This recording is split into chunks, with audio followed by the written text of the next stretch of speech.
Lucas capítulo 4, a partir do versículo 42, diz assim: Quando amanheceu, Jesus saiu e foi para um lugar deserto.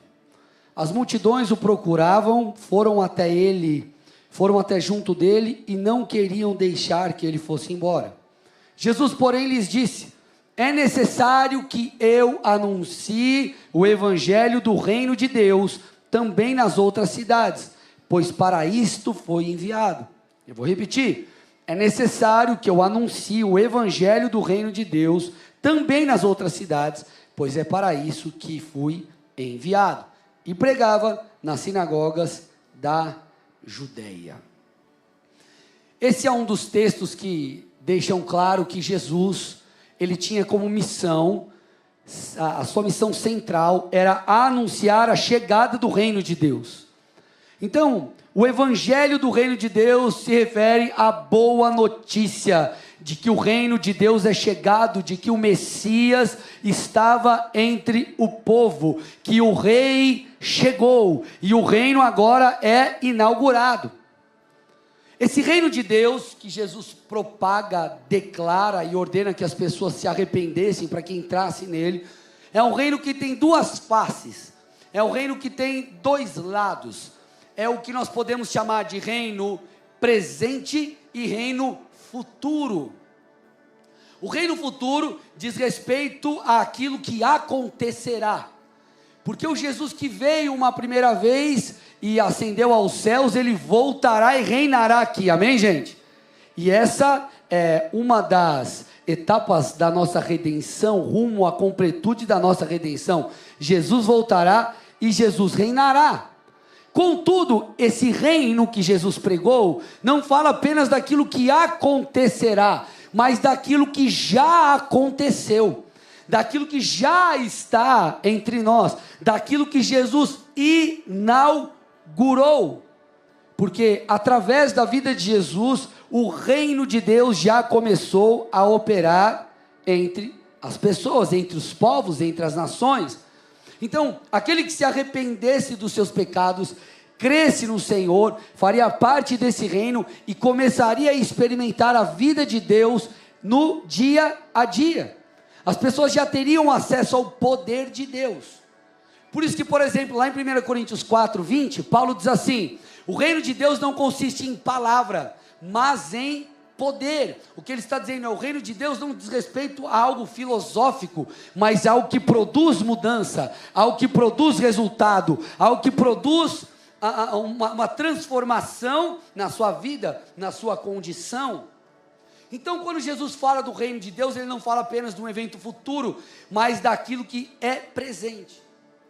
Por isso que lá em Lucas 11, 20, a Bíblia diz: se porém, o Senhor dizendo, se porém eu expulso demônios pelo dedo de Deus, certamente é chegado, olha lá, é chegado o reino de Deus sobre vocês. Então ele está dizendo, é chegado, já chegou.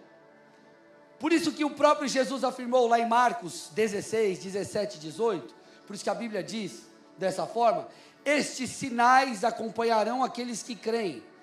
Em meu nome expulsarão demônios, falarão novas línguas, pegarão em serpentes, e se beberem alguma coisa mortífera, não lhes fará dano. Se impuserem as mãos sobre os enfermos, eles ficarão curados. Então o reino de Deus é chegado. Jesus inaugurou isso.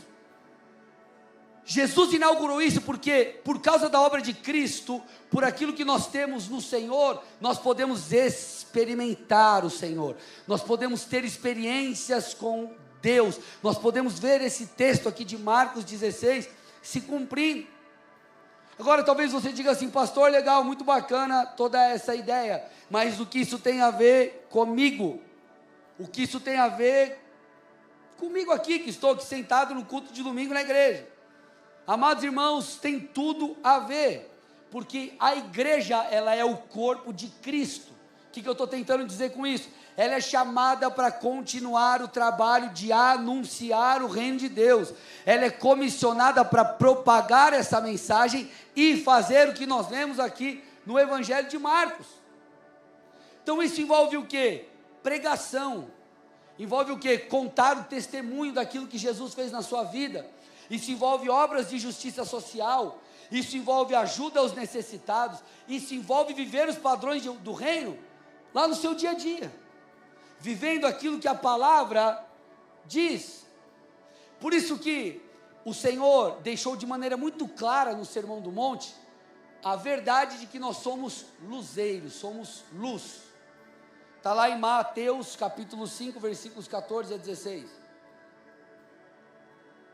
E ele afirma: vocês são a luz do mundo. Continua: não se pode esconder uma cidade situada no alto de um monte.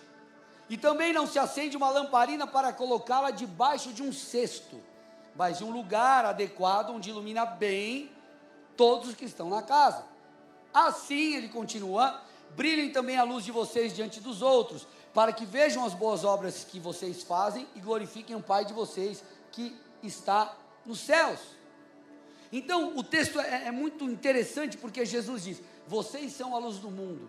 E ele começa a explicar aqui de maneira lógica: se nós somos a luz do mundo, e precisamos iluminar as nações, precisamos iluminar as pessoas, precisamos tocar aqueles que estão no nosso lado, os nossos familiares, nossos vizinhos, nossos amigos de trabalho. Se esse é o meu papel, então ele começa a falar aqui no texto: não faz sentido nós vivermos um evangelho onde nós não agimos dessa forma. Ele diz: você não pode esconder uma cidade situada no alto de um monte. É como se ele dissesse: ei, a luz do Senhor está sobre ti. Não faz sentido você se esconder, se colocar embaixo de um cesto, porque não é para isso que o Senhor te iluminou. Esse texto já deixa claro que essa não é uma escolha do cristão, mas é o que faz parte da sua natureza, porque ele não está dizendo vai ilumine, ele está dizendo vocês são. E quem é, simplesmente faz. Porque você é algo, você faz algo. Quem não é, você pode pedir para essa pessoa se esforçar e fazer. Agora, quem é natural fazer. Então o Senhor ele está ajustando a nossa identidade. Porque o Senhor está nos chamando como filhos de Deus para tocarmos as pessoas que nos cercam.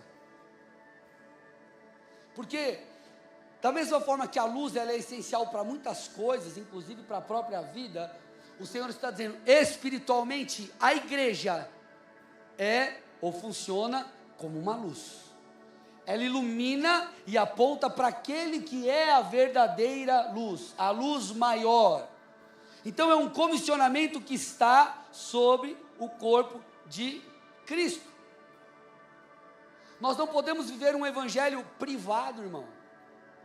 Você não vive tua vida lá, vem aqui, então é abençoado, recebe uma palavra, sai da parede da igreja, das paredes da igreja, e é abençoado lá e volta para cultuar. Não, você sai daqui, cheio do Espírito Santo, para lá fora tocar as pessoas. Só que, vamos elevar o nível da conversa aqui, gente? Vamos ou não? Vocês estão comigo? Podemos ir fundo aqui agora à noite? Falar umas 2 horas aqui. Estou brincando, mas vamos lá.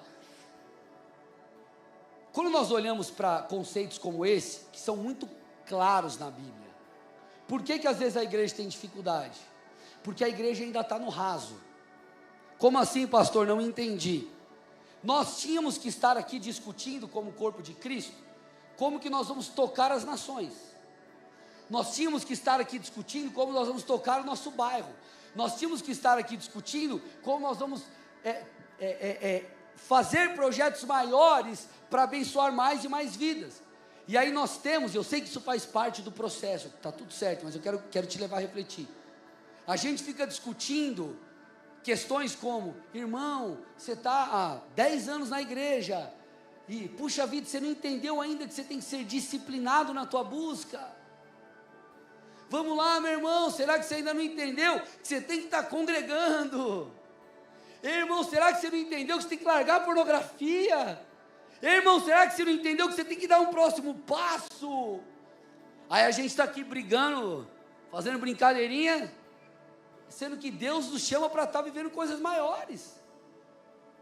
É o que a Bíblia diz. Ei, não tem como eu te dar carne se você está bebendo leite. O leite é necessário, sim, mas vai existir um momento que você tem que começar a comer algo diferente. Então, eu quero, escute, o grande papel da nossa igreja é te amadurecer como cristão. Escute, o nosso papel é te amadurecer como cristão, e aqui você vai ter alimento sólido para você crescer. Agora, nós temos que querer, amados irmãos, nós temos que querer viver isso. Então, quando Jesus trata isso, em Mateus capítulo 5, ele está nos alertando, ele está falando: ei, igreja, desperte. Não dá para você pegar algo que ilumina e botar embaixo do cesto, não dá para você pegar uma cidade que está no alto do monte e simplesmente esconder. Então Jesus, ele está nos alertando, ele está nos instruindo, mas existe algo muito claro que nós também vemos nesse texto. Não é apenas um alerta, não é apenas uma instrução, mas é uma espécie de profecia. Como assim, pastor? Não entendi. Quando o Senhor diz: ei, vocês são a luz do mundo, ele está, de certa forma, fazendo uma declaração de que, se a igreja entender o seu papel, as nações serão iluminadas. Se a igreja entender o seu papel, as pessoas que nos cercam serão iluminadas, porque talvez você não seja como um imenso refletor que vai iluminar uma cidade toda, talvez você vai iluminar sua família, talvez Deus vai te usar para tocar o teu bairro. O que eu estou tentando te dizer é: me escute, o que o Senhor está fazendo aqui é um decreto profético. Ei, igreja, se levante. Ei, igreja, ilumine, porque se vocês iluminarem, se vocês entenderem que vocês são uma cidade situada no alto do monte, que todo mundo precisa ver, se vocês entenderem que vocês são como esses luzeiros, que não foram estabelecidos para estarem escondidos, mas iluminando, algo vai mudar naqueles que estão ao seu redor. A gente precisa entender isso, igreja. Vamos lá? Amém ou não? Olha o que diz 1 Pedro 2,9. Vocês são, e aí ele vem com uma lista: sacerdócio, ou melhor, geração eleita, sacerdócio real, nação santa, povo de propriedade exclusiva de Deus. E aí ele continua: a fim de proclamar as virtudes daquele que os chamou das trevas para a sua maravilhosa luz. Então ele nos chamou para proclamar, e tem muitas formas de você proclamar. Você proclama por meio como eu falei, contando o teu testemunho. Você propaga, às vezes, falando sobre o que Jesus fez por você. Você propaga por meio da sua conduta. Você propaga por meio da sua família, que influencia os outros. Então esse é um chamamento da igreja.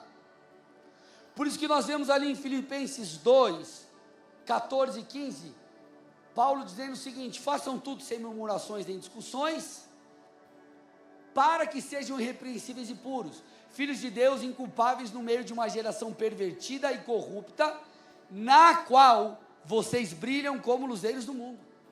Então ele está dizendo assim: ei, igreja, ei, igreja, vocês são coluna e fundamento da verdade, igreja. Vocês são chamados para iluminar, igreja. Vocês são chamados para andar de maneira distinta, igreja.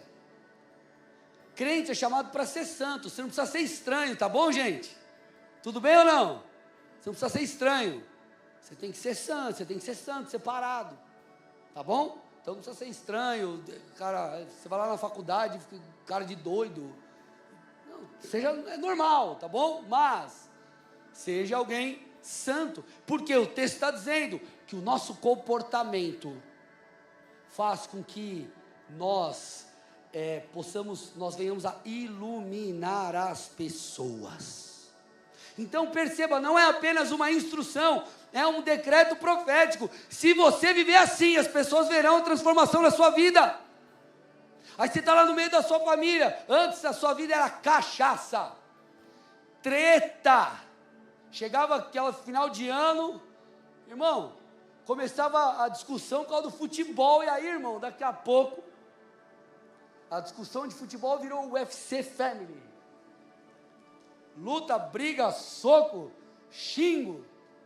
Aí o Espírito Santo vem e transforma o seu caráter. Olha ela que bênção, aleluia. Você passa a ter o fruto do Espírito, e você se torna alguém manso. Aí o papai, o titio, o teu primo vai olhar para você e vai falar: olha aí, ó, que mudança que eu vi em você. Você vai brilhar, e eles verão a glória de Deus na sua vida, amém ou não? Então, esse sempre foi o chamamento da igreja, meus amados irmãos. Esse sempre foi um chamamento da igreja, e aquilo que o Senhor trouxe de instrução, se tornou um decreto profético, se tornou algo que de fato faria com que o evangelho se espalhasse, e isso de fato aconteceu. Porque Jesus trouxe essa instrução no Sermão do Monte. Lá no final de Mateus você vê, por exemplo, Jesus falando: ei, vão e façam discípulos. O Espírito Santo vem, a igreja é cheia do poder de Deus, e você começa a ver o evangelho se expandindo depois do Pentecostes.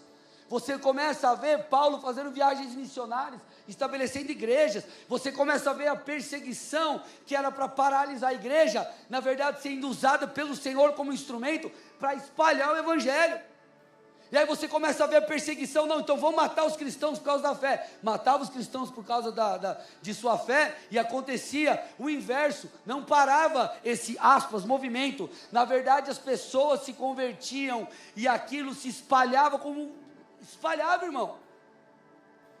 Por quê? Porque era uma espécie de profecia que o Senhor estava dizendo. Quando você olha para a estrutura, para a infraestrutura do Império Romano, fizeram rodoestradas, enfim, facilitando toda essa dinâmica. O evangelho pôde então se espalhar. Você percebe isso de maneira muito clara no livro de Atos, gente. Por quê? Porque o Senhor estava dizendo: igreja, se você iluminar, se você se santificar, se você proclamar, as nações serão iluminadas pelo poder de Deus. Porque o evangelho é a boa notícia de salvação. E a coisa continuou. Quando você vai para a história da igreja, isso fica muito claro. Por exemplo, gente, a reforma protestante, o que ela trouxe? Ela trouxe esse acesso, ou desconstruiu a falácia de que os irmãos não podiam ler a Bíblia, não teriam capacidade de interpretar a Bíblia. Então, com o advento da reforma protestante e o acesso da palavra pelos fiéis, começaram a surgir escolas, começaram a surgir universidades. Aí você vê universidades como de Genebra, que foi fundada por Calvino, Universidade de Harvard, de Yale, que foram estabelecidas por cristãos, por puritanos, e por aí vai. Você vê a igreja envolvida na luta contra a escravidão. Você vê a igreja iluminando, gente, exercendo influência na sociedade, durante toda a história. O que permitiu economias fortes, a igreja tem um dedo nisso, porque a ética protestante do trabalho permitiu que a economia crescesse. Luta por direitos civis, você vê Martin Luther King, era um pastor. Você olha para a igreja nos dias de hoje, a igreja continua levantando a bandeira do evangelho. Você vê a igreja proclamando ou se envolvendo em questões sociais, em questões políticas, em questões econômicas, debate sobre coisas éticas, sobre direitos humanos, sobre temas como casamento entre pessoas do mesmo sexo, falando: ei, negativo, não importa o que a sociedade está dizendo, não, a Bíblia é contrária a isso, não está certo. Luta contra o aborto. Então, o que nós percebemos? O engajamento da igreja no decorrer da história, porque a direção de Jesus se tornou uma palavra de certa forma profética, que fez com que as nações fossem iluminadas. Agora, se essa é uma verdade desde os tempos bíblicos, era uma verdade até para o povo de Israel, para que eles fossem luz para as nações, será que nós como igreja temos que viver um evangelho privado? Será que nós temos que viver um evangelho onde nós entramos na igreja como se a igreja fosse o prédio, e agora nós saímos para a nossa vida normal? Gente, isso aqui é claro que aqui é o prédio, é a igreja, tá? A gente chama de igreja, é a igreja. Mas na verdade, espiritualmente, a igreja somos nós, o corpo de Cristo. E o corpo de Cristo que recebeu a palavra, está fortalecido pela união entre os irmãos, sai lá fora e ilumina. Essa é a diretriz bíblica. Então a igreja ela tem que iluminar e ela tem que salgar, porque Jesus disse isso. Versículo 13 de Mateus 5: vocês são o sal da terra. Sal da terra. E o sal ele tem e tinha muitas funções, inclusive na época de Jesus. Na época de Jesus, gente, não existia frigobar, tá bom? Na época de Jesus não existia aquela geladeira que você fala com ela, né? Tipo, Alexa, coloque aí a Coca-Cola para gelar em 30 minutos, porque logo eu vou almoçar. Geladeira, conte uma piada para mim. Não tem essa interação com a geladeira, irmão. Nem tinha isso. Então o sal, inclusive, era um dos componentes, uma das coisas usadas para conservar alimentos. Pastor, o que tem a ver comida no tempo de Jesus? Sal comigo. Da mesma forma que o sal preservava a comida, o papel da igreja é preservar os valores bíblicos nesse mundo, lutar por isso. Lutar por isso. Então não importa o que a mídia está dizendo, o que as leis estão tentando dizer, eu sou contra o aborto. Não importa o que estão dizendo, não importa o que a professora está dizendo, a palavra fala isso, pronto e acabou. E a palavra de Deus é a minha regra de fé e prática. Ponto. A igreja se levanta assim. Vocês estão aqui ou não? O sal, ele também dá sabor. Sal dá sabor à comida. Da mesma forma, o cristão é aquele que, por meio dessa luz, por meio da vida do Senhor, mostra para as pessoas: ei, você quer ter paz? Ei, você quer ter alegria? Ei, você quer ter a vida de Deus? Então, entregue o seu coração a Jesus Cristo. O papel da igreja como sal é limpar, é purificar. Então a igreja se levanta contra os princípios bíblicos que têm sido feridos no mundo. Então, como luz e como sal, eu sou chamado para iluminar, para preservar. Agora, por que nós não podemos viver o evangelho privado? Senão a gente incorre no erro que Jesus nos alertou. Põe lá o texto para mim, de Mateus 5 de novo. Vocês são o sal da terra.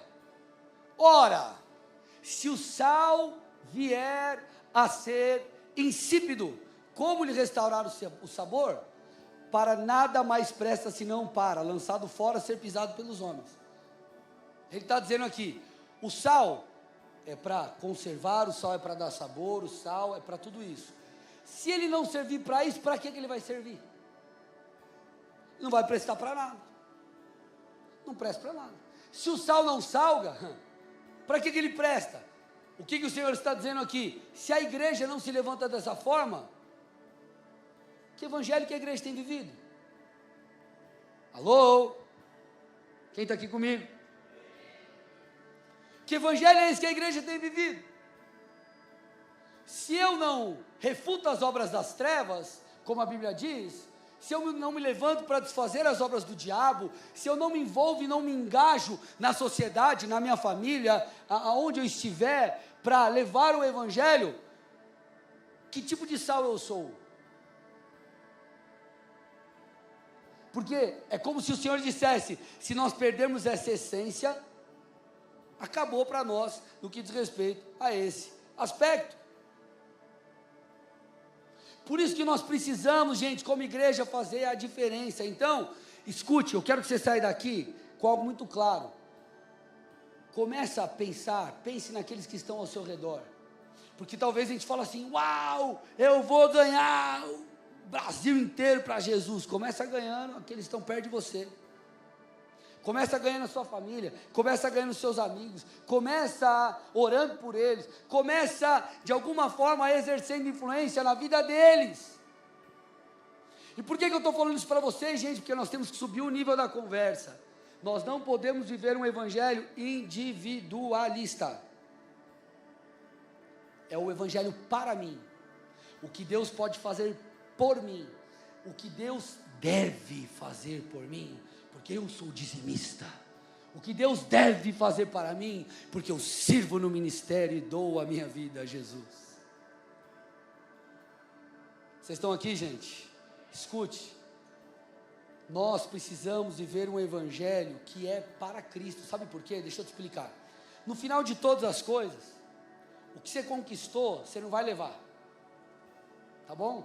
Não, comprei um relógio top, vou botar no caixão, vou levar comigo lá para quando chegar no céu, vou usar o relógio. Exclusivo, vão me ver lá, eu falo, ó, pá, esse aqui, tá, da hora, né? E, relógio.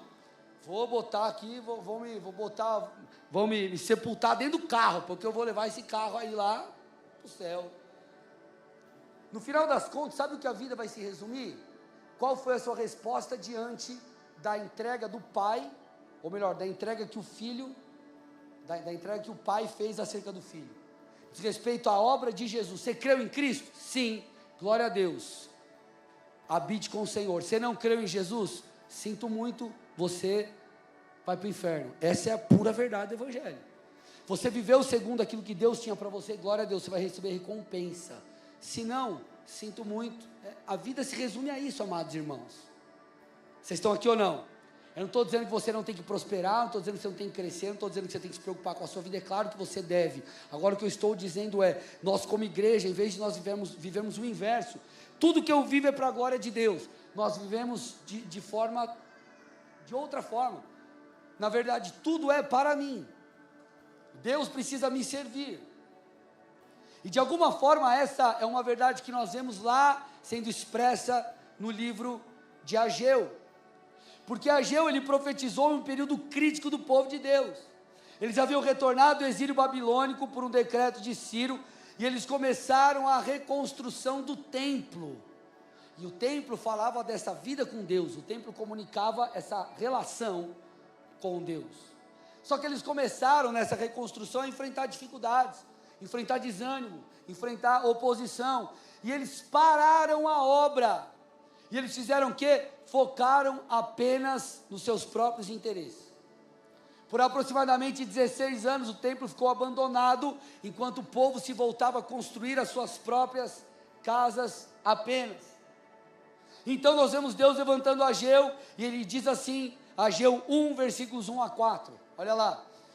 No segundo ano do reinado de Dario, no sexto mês, no primeiro dia do mês, por meio do profeta Ageu, a palavra do Senhor veio a Zorobabel, filho de Salatiel, governador de Judá, e a Josué, filho de Josadaque, o sumo sacerdote, dizendo, assim diz o Senhor, o Deus dos exércitos, este povo diz, olha lá, o povo de Deus diz, ainda não chegou o tempo em que a casa do Senhor deve ser reconstruída. Ou seja, ainda não é o tempo de eu me envolver com a vida espiritual, de eu me envolver com a causa de Cristo. Não há necessidade não. E aí o texto diz, por isso a palavra do Senhor veio por meio do profeta Ageu dizendo, acaso é tempo de vocês morarem em casas luxuosas, enquanto esse templo permanece em ruínas? O que o profeta está confrontando nesses versículos, não é um pecado necessariamente, não é um pecado de moralidade, não é um pecado de mentira, não é um pecado de qualquer outra coisa, não era de idolatria, mas era a indiferença quanto àquilo que deve ser uma prioridade para o povo de Deus, que é a salvação de almas, ponto. Senão nós vivemos pelo nosso propósito, e na verdade o nosso propósito ele está inserido, meu amado irmão, em um propósito maior. Então o povo dizia, ainda não chegou o tempo não, eu não preciso me envolver com a restauração do templo não, há coisas mais urgentes, a minha vida está na frente. E quando nós entendemos o que Deus chama de amor, é o amor sacrificial. Quando a Bíblia fala de amor, ela fala, o amor tudo suporta, tudo crê, tudo espera. A Bíblia diz, dê honra ao outro, não faça, não viva uma vida por ambição egoísta. Essa é a verdade do Evangelho. Não quer dizer que você não vai se preocupar com as suas coisas, pelo amor de Deus, gente. Só que o problema é que muitas vezes nós olhamos para nós, e nós esquecemos de Deus. Olha o que Paulo fala aos Filipenses 2, 19 a 21. Espero no Senhor Jesus enviar-lhes Timóteo o mais breve possível, a fim de que eu me sinta animado também ao receber notícias de vocês. Por quê? Então ele está dizendo, eu quero enviar Timóteo. ok? E por que eu quero enviar Timóteo? Para ajudar vocês, ser um exemplo para vocês e instruir vocês. Porque não temos ninguém com esse sentimento e que se preocupe tão sinceramente por vocês. Está falando de Timóteo. Todos os outros buscam seus próprios interesses e não os de Jesus Cristo. Então ele está elogiando Timóteo, porque Timóteo colocava Deus à frente, ele colocava o chamamento de Deus, ele colocava o desenho da igreja, o ser igreja à frente de outras coisas. Ele colocava à frente do seu próprio bem-estar. Entenda, eu não estou falando de você não ter equilíbrio, de você viver na igreja aqui dentro e você não fazer mais nada. Gente, pelo amor de Deus, eu não estou falando disso. Eu estou falando da maneira que nós vivemos a vida cristã. Porque às vezes o problema é que Deus ele se torna um meio e não um fim. A Bíblia diz, tudo vem dele e volta para ele. Então, eu fui salvo por ele, a minha vida é para glorificá-lo. Tudo converge para Cristo. E o problema, gente, é que nós vivemos um evangelho onde Deus é o meio. O meio para quê? Para me dar aquilo que eu quero. Deus precisa de uma cura, Deus precisa de um namorado, Deus precisa de uma esposa, Deus precisa pagar minha conta, Deus os meus boletos. E está tudo bem você pedir a Deus, Ele é seu Pai. Nós queremos a bênção de Deus, um favor de Deus, um amor de Deus, uma misericórdia de Deus. Mas, gente, nós precisamos subir o nível da nossa conversa, amém ou não, igreja? Então, o Senhor está nos chamando para sermos luz e fazermos diferença na vida das pessoas. Agora, algo precisa acontecer em nós para que possamos ser luz e possamos ser sal. E aqui está o ponto. Sabe o que precisa acontecer com a gente, pessoal? Não é um entendimento bíblico de que isso é necessário, porque até aqui você já sabia, até aqui não é nenhuma novidade. Sabe o que a igreja precisa? De um despertamento espiritual.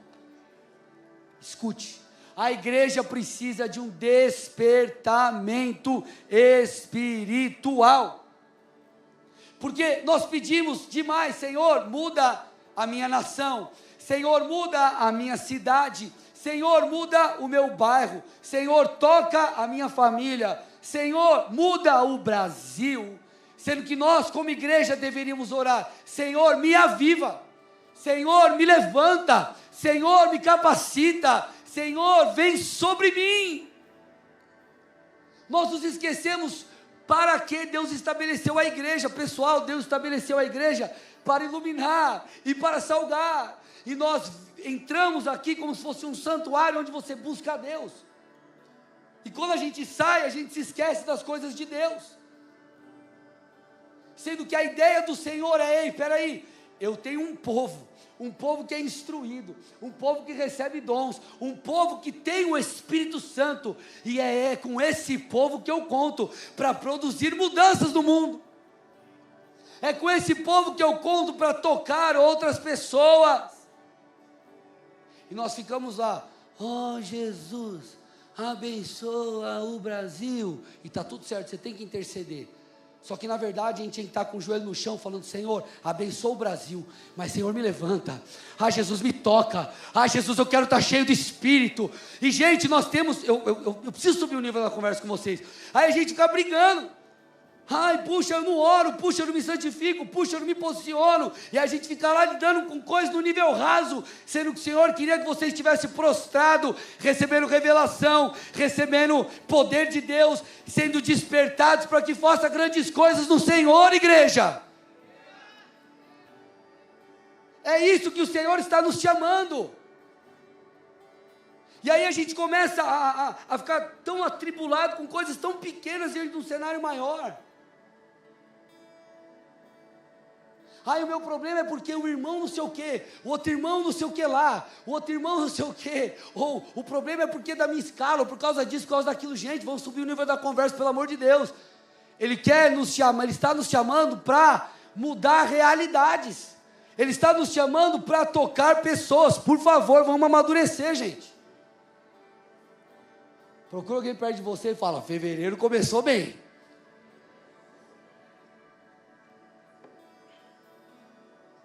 Olha que interessante.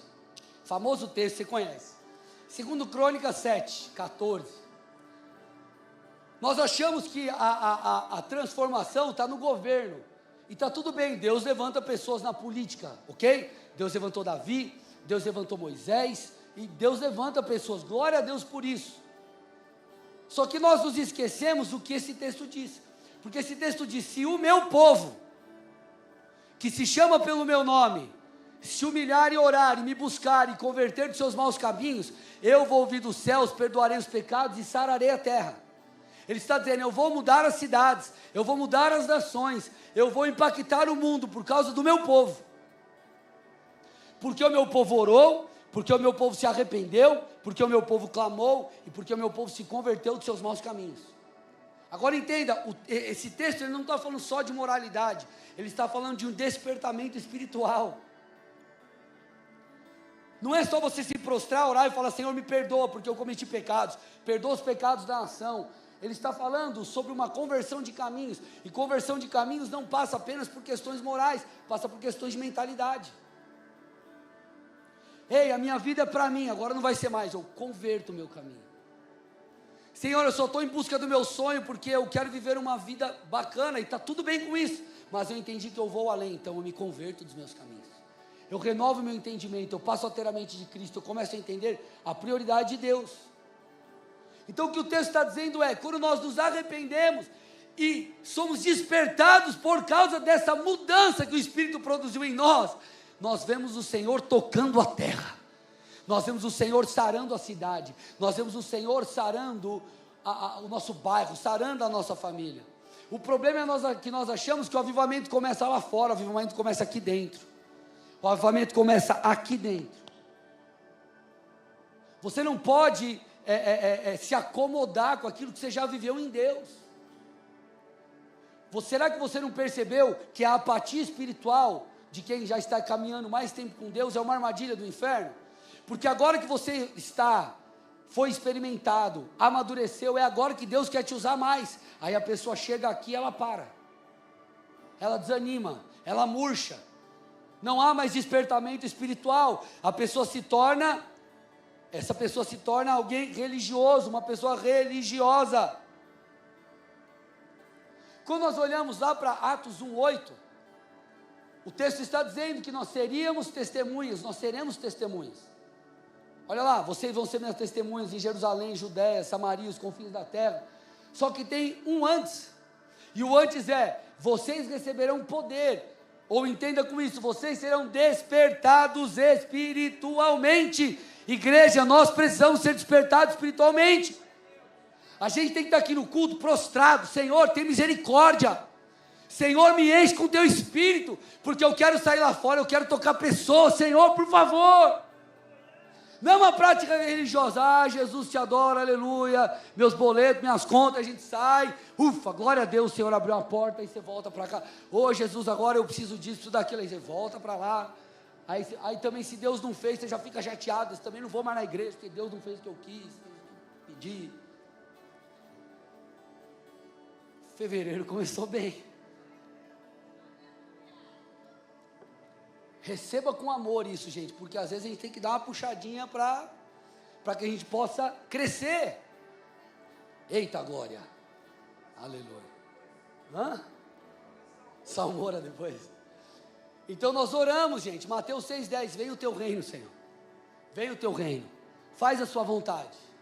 Só que muitas vezes nós temos que orar mais ou menos o seguinte: Senhor, vem o teu reino, toca as pessoas, mas me alista nesse exército. Você vai orar para que Deus faça, mas você também dirá: Senhor, eu quero ser essa pessoa que vai fazer. Eu quero ser essa pessoa que vai tocar alguém. Eu quero ser essa pessoa. Gente, olha que interessante, abre aí comigo, esse texto é poderoso. Você tem, abre, risca na sua Bíblia, grifa, anota. Isaías capítulo 60. A gente vai ler dos versos 1 ao 3.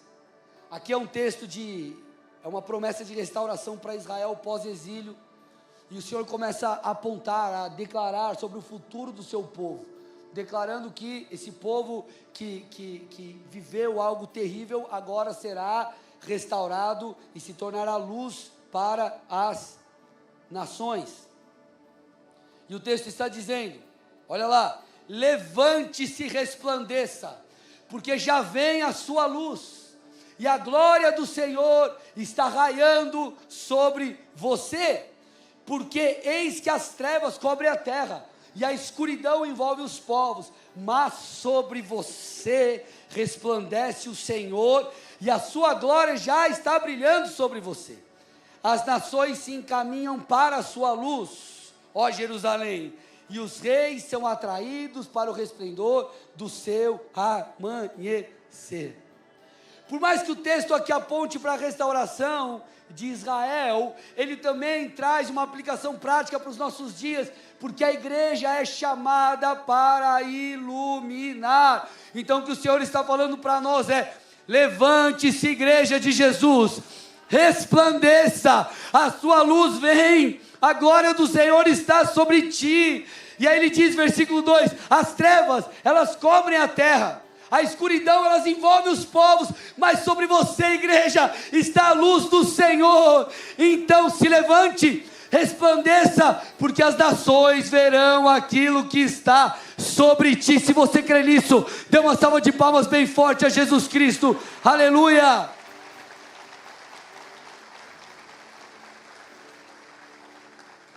Agora, quem vai pegar o bastão e tentar fazer alguma coisa? Quem vai tentar pegar o bastão e fazer algo, gente? Porque naquele texto de Romanos 10, 14 e 15, Paulo está explicando isso. Ele está dizendo, alguém precisa se levantar, alguém precisa resplandecer, alguém precisa pregar, alguém precisa iluminar, alguém precisa se posicionar.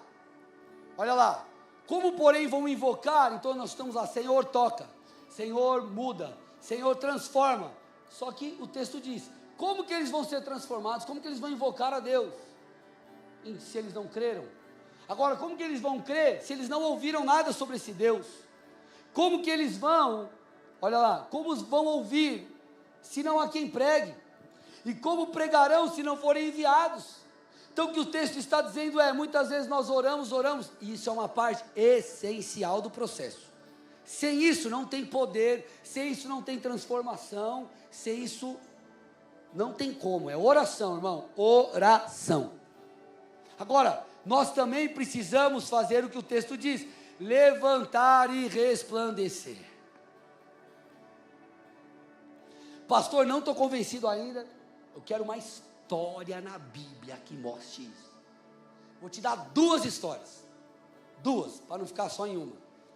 Vamos lá, quando você olha para o relato, ou para os tempos de Elias, o povo de Deus estava afundado em idolatria, o povo de Deus estava adorando Baal, e o culto a Baal estava crescendo, porque nós tínhamos Acabe, nós tínhamos Jezabel, incentivando toda essa prática. Então o povo estava em apostasia, eles adoravam Baal, porque eles estavam em busca de bênçãos para a colheita, bênçãos de fertilidade, bênçãos de prosperidade. Só que esse culto, ele feria, obviamente, o princípio bíblico de não adorar senão outro Deus. Esse culto a Baal envolvia sacrifícios, envolvia imoralidade. Mas alguém se levanta, escute, alguém decide resplandecer, alguém escuta o chamado de Deus. Elias então se levanta, ele é despertado espiritualmente, então ele desafia os 450 profetas de Baal. Então, ele postou lá no Instagram, mandou lá e falou assim, ó, o negócio é o seguinte, ó, treta no Monte Carmelo agora, vamos tretar, e eu estou chamando convocação, dia 30, tô brincando aqui agora, tá? Vai lá, treta lá, cada um, quero vocês, profetas de Baal, contra eu aqui e o meu Deus. Sobe lá que nós vamos ver quem que vai ganhar o rolê aqui. Então, qual que era a regra do jogo? Da briga. Vocês começam, ó, não precisa nem sortear aqui a moedinha. Deixa para vocês. Deixa os profetas de Baal aí. Se Baal vir com fogo sobre esse sacrifício, pegar fogo, esse é o verdadeiro Deus. Agora, se não acontecer e o Deus de Israel trazer fogo sobre o sacrifício, esse será o verdadeiro Deus. Combinado? Combinado, regra, assinaram o contrato. Tá tudo certo.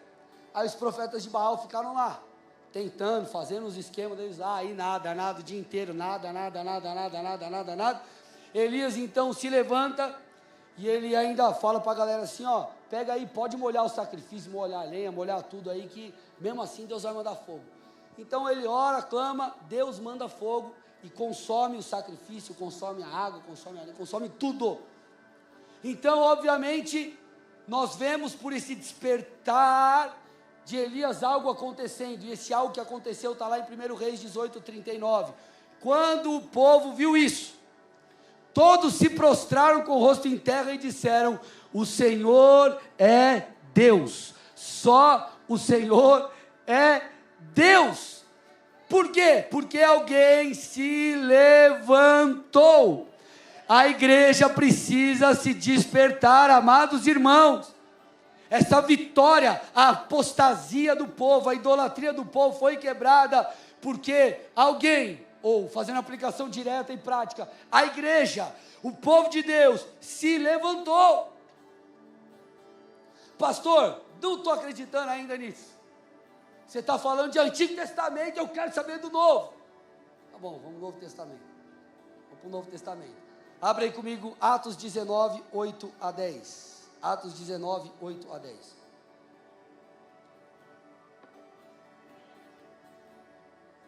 Paulo causou um rebuliço pelo poder de Deus em Éfeso. Ele virou a cidade do avesso. E o texto mostra. Vamos lá. Durante 3 meses, Paulo frequentou a sinagoga e ele falava ali ousadamente, discutindo, persuadindo, pregando sobre o reino de Deus. Mas como alguns se mostraram teimosos, descrentes, falando mal do caminho, diante da multidão, Paulo se afastou. Então ele leva os discípulos e começa a pregar diariamente na escola de Tirano. Aí olha o que o texto diz. Paulo fez isso durante 2 anos, de modo que todos os habitantes da província da Ásia ouviram a palavra do Senhor, tanto judeus como gregos. Escuta aqui, gente. Paulo estava pregando numa cidade que era conhecida por idolatria, uma cidade conhecida por feitiçaria, uma cidade conhecida por práticas mágicas. Ali eles adoravam uma deusa, a deusa Diana. Ali um culto, havia um templo. Então essa era a cultura espiritual da cidade, vamos dizer assim. Havia essa deusa pagã como figura central. Muitas pessoas praticavam magia, muitas pessoas estavam envolvidas em feitiçaria. Só que Paulo estava pregando um evangelho de arrependimento. Paulo se levanta, Paulo resplandece, e olha o que o texto diz, versículos 18 e 19, porque ele pregou, porque ele se levantou, muitos dos que creram, vieram confessando e denunciando publicamente as suas próprias obras. Gente, pensa no que você está lendo, volta lá. Eles confessavam e denunciavam publicamente as suas obras. Olha o tamanho do arrependimento que foi produzido. Cara, eu estou pecando, eu adoro essa deusa, o arrependimento era tão grande. E aí o texto diz, versículo 19, também muitos dos que haviam praticado magia, reunindo os livros, os queimaram diante de todos. Calculado o valor dos livros, verificavam que chegava a 50.000 denários. Olha o que foi produzido na cidade por causa de Paulo. Pastor, o que mais? Versículos 11 e 12. Deus, pelas mãos de Paulo, fazia milagres extraordinários, a ponto de levarem aos enfermos lenços e aventais do seu uso pessoal, diante dos quais as enfermidades fugiam das suas vítimas e os espíritos malignos se retiravam. Então, gente, Paulo se levantou, Paulo pregou, Paulo despertou, e aí o texto deixa claro no versículo 20, assim, a palavra do Senhor crescia e prevalecia poderosamente. Foi tão grande o mover, que de uma cidade idólatra foi estabelecida uma igreja.